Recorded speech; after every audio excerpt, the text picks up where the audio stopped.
জাতীয় দিবস উপলক্ষে রাহাত চাইল্ড এডুকেশন সেন্টার আয়োজিত অনুষ্ঠানে উপস্থিত আমাদের অভিভাবক রাহাত ম্যাম, বন্দি ম্যাম এবং আমাদের সহকারী শিক্ষকবৃন্দ, আমার ছেলেদের ভালোবাসা শোনা হচ্ছে। তবে আমার শুভেচ্ছা অভিবাদন গ্রহণ করছি।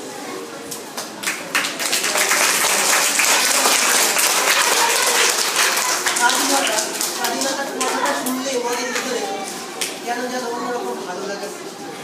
কিন্তু আমরা বাঙালি জাতি কি একদিনে এই স্বাদ গ্রহণ করতে পেরেছি? প্রশ্ন জাতি গত বছর পর এই স্বাধীনতা এসেছে বলতে যায়। সেই 1757 সালের ফরাসির আম্রকাননে 23 জুন নবাব সিরাজউদ্দৌলার পতনের পর থেকে ইংরেজরা এদেশকে প্রায় 200 বছর বা 190 বছর শাসন করেছে। 1947 সালের 15ই আগস্ট ইংরেজ থেকে ভারতবর্ষ স্বাধীন হয়। তখন মোহাম্মদ আলীর দ্বিজাতি তত্ত্বের ভিত্তিতে, দ্বিজাতি তত্ত্ব হচ্ছে দুটি জাতি, একটা হচ্ছে হিন্দু জাতি আর একটা হচ্ছে মুসলিম জাতি। সেই দ্বিজাতি তত্ত্বের ভিত্তিতেই ভারত এবং পাকিস্তান বা হিন্দুস্তান, হিন্দু যেখানে অবস্থান করবে সেটা হচ্ছে হিন্দুস্তান, যেখানে পাকিস্তান বা মুসলিমরা যেখানে অবস্থান করবে সেটা হচ্ছে পাকিস্তান। এই তত্ত্বের ভিত্তিতেই গড়ে উঠেছিল ভারত এবং পাকিস্তান দুটি দেশ। আর আমরা ছিলাম সেই পাকিস্তানের একটি অংশ বিশেষ, পূর্ব পাকিস্তান, যাদেরকে বলা হতো পূর্ব পাকিস্তানের অংশ বিশেষ। কিন্তু আমাদের ভাগ্য বা আমাদের ভাগ্য এমনই ছিল যে সচরাচর আমাদের শোষণ, বঞ্চনা, লাঞ্ছনা সহ্য করতে হয়েছিল। এমনই পাকিস্তানিরা সবসময় চেয়েছিল আমাদেরকে নিচু অবস্থায় রাখতে। সেখানে বাঙালিদের সরকারি উচ্চ পর্যায়ে কোনো স্থান দেওয়া হতো না, তাদেরকে বিভিন্ন অত্যাচার নির্যাতন করা হতো। অথচ এখানেই কৃষিক্ষেত্রে অনেক শস্য উৎপাদন করা হতো, বাট বর্তমানের বেলায় তাদের দেখা যাচ্ছে নগণ্য অংশ।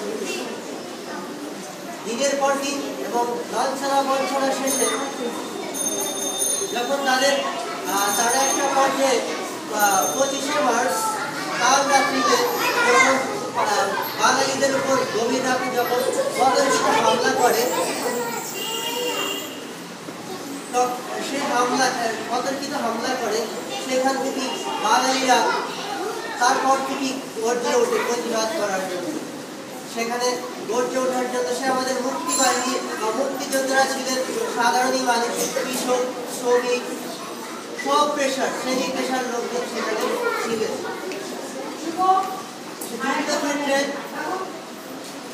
যুদ্ধক্ষেত্রে তখন বাংলাদেশকে বা তখন পুরো পাকিস্তানকে 11টি সেক্টরে ভাগ করা হয়েছিল এবং সে ভাগে ভাগেই তারা যুদ্ধ করেছিল এবং একটা পর্যায়ে এসে আমরা স্বাধীনতা পেয়েছি।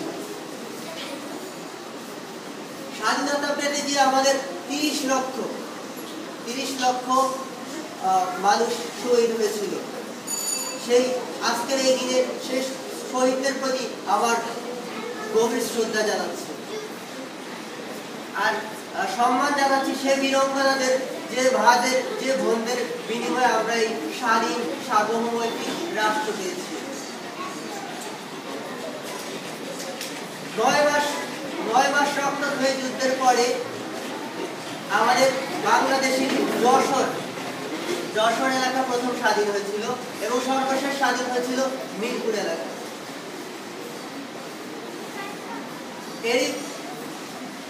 এরই মাঝে আমাদের অনেক ক্ষয়ক্ষতি হয়েছিল এবং সেই ক্ষয়ক্ষতি পুষিয়ে 16ই মার্চ আমরা এই বিজয় অর্জন করতে পেরেছিলাম। তাই এই মার্চ মাসে, স্বাধীনতার মাসে সেই বীরকে জানাই গভীর শ্রদ্ধা, গভীর ভালোবাসা। মুখে বলে আমি আমার সংক্ষিপ্ত বক্তব্য শেষ করছি। আসসালামু আলাইকুম।